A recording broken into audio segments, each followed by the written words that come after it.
Hello, everyone. Today, we are going to talk about strategic planning and how it can help organizations survive and thrive. Over the last 15 months, the COVID-19 pandemic has adversely affected the global economy and demand.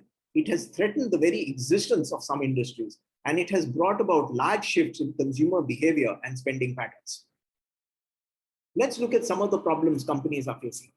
We have a textile manufacturer whose sales have collapsed. A real estate firm, which has 500,000 square feet of office space, has no occupants.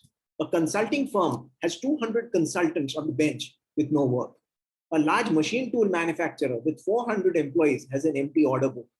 A large hotel has 600 empty hotel rooms, and a financial institution has mounting bad debts and falling revenues.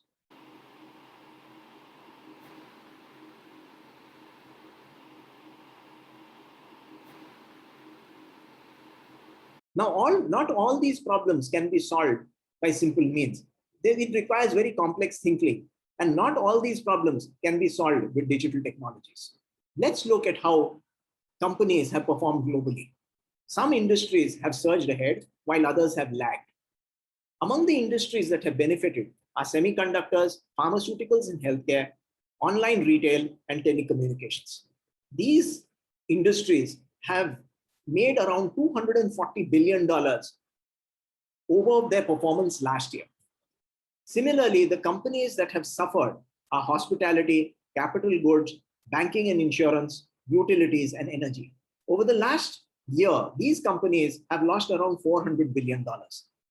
Now, it is only strategic planning and creative problem solving that can help companies negotiate very large-scale change. This raises a question: are companies today sufficiently equipped to handle massive change? And the answer is they are not. Though many managers in these companies are highly competent, they're busy handling immediate problems that they are facing because of the pandemic.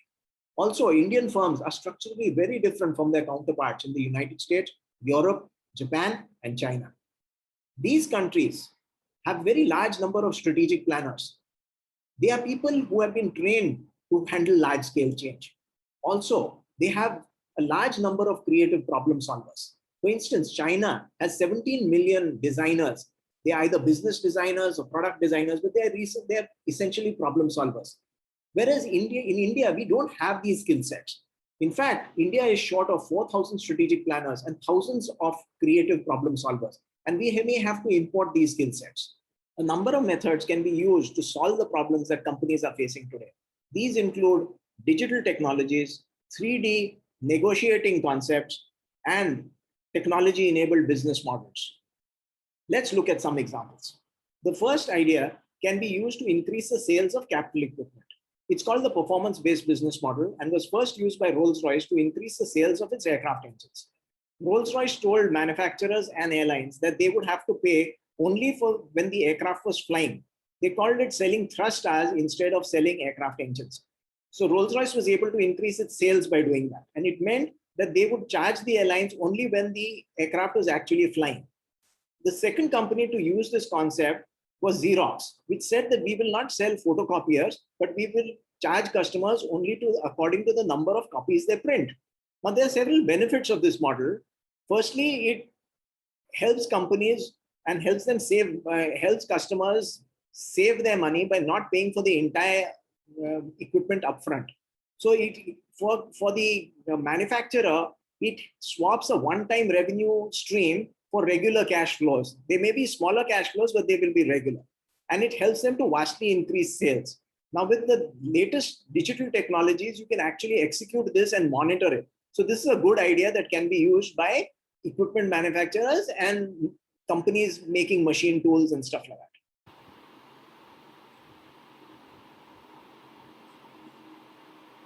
The second business model is called the fat tail. It can increase the sales of companies in the retail, financial services, real estate, and insurance space. Amazon uses the fat tail business model quite extensively, and 25% of Amazon sales come from the fat tail.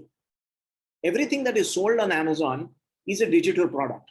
So Amazon doesn't have and carry any inventory cost, but when it sells fat tail products, It caters to unique customer needs.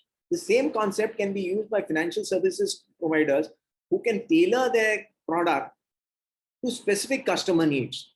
Real estate companies can also use the Factail to meet certain specific needs of their customers. Insurance companies can do likewise. This is a very profitable business model which can be used by companies.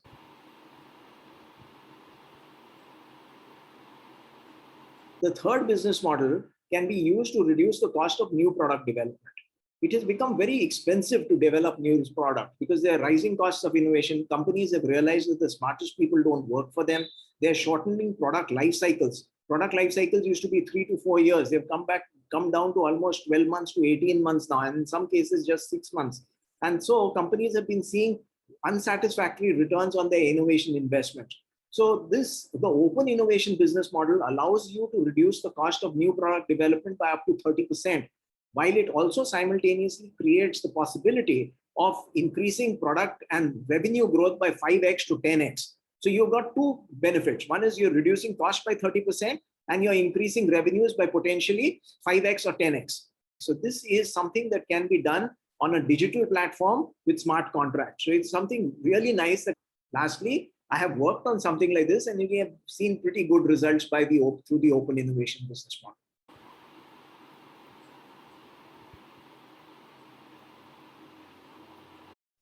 Then we have some ideas that can be used in the financial services industry. Traditional banks and non-bank financial institutions are under tremendous pressure from digital applications, digital mobile applications, which are threatening and disrupting the conventional financial sector.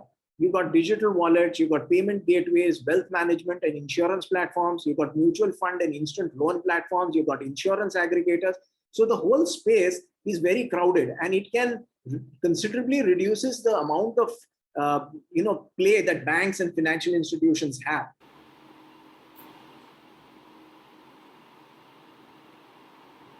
So on the one side, banks are getting hit by bad loans, and on the other side, they're getting hit by these digital applications which are cutting into their business. So banks can use some new ideas that were first pioneered by Goldman Sachs and Deutsche Bank.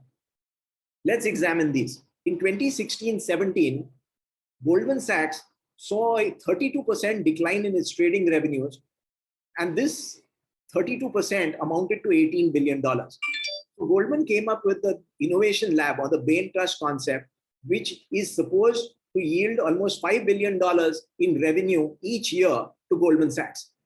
Now, I'm not saying you go up, you be as ambitious as Goldman and target a $5 billion revenue coming from the innovation lab.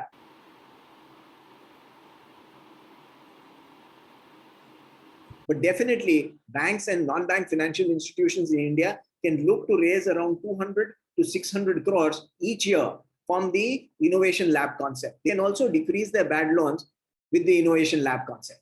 Deutsche Bank has also stimulated innovation and created value by setting up a management consulting team within the bank.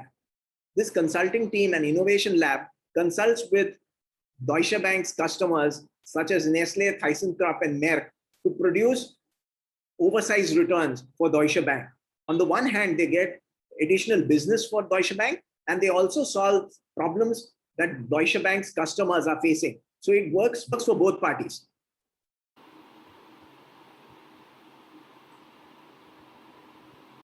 And Indian banks and financial institutions can also look at these concepts.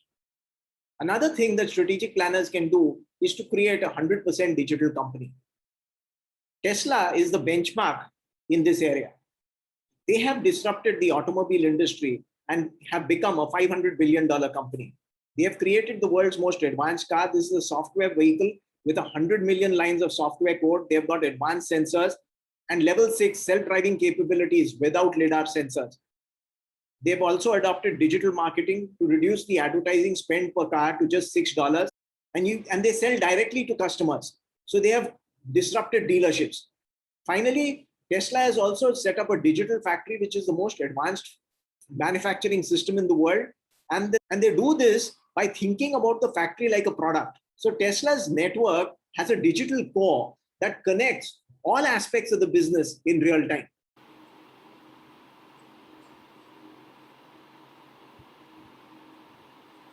Another idea for Indian companies to consider is to reimagine loss-making businesses and then reallocate the capital from these businesses to more profitable ventures. This is a very powerful idea where companies, they accept that a business is loss-making, and then they look at what can be redeployed from the business to yield greater returns elsewhere.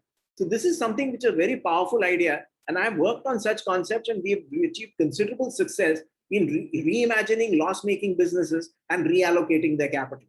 And I would like to suggest this to companies to try out this idea. Finally, I'd like to sum this up by saying that technology-enabled business models can create revenues and reduce costs. 3D negotiation strategies can considerably increase the company's bargaining power in a negotiation and actually rearrange the entire ecosystem to suit a company. We can also develop and execute a digital strategy for you and create a digital roadmap for our client companies. X36 Falcon solves business problems in a very creative manner. We help your company develop unique solutions that work for you. We can also improve your business performance by a minimum of 20%, depending on the nature of the challenge. At X36 Falcon, we make things simpler. Thank you for your time.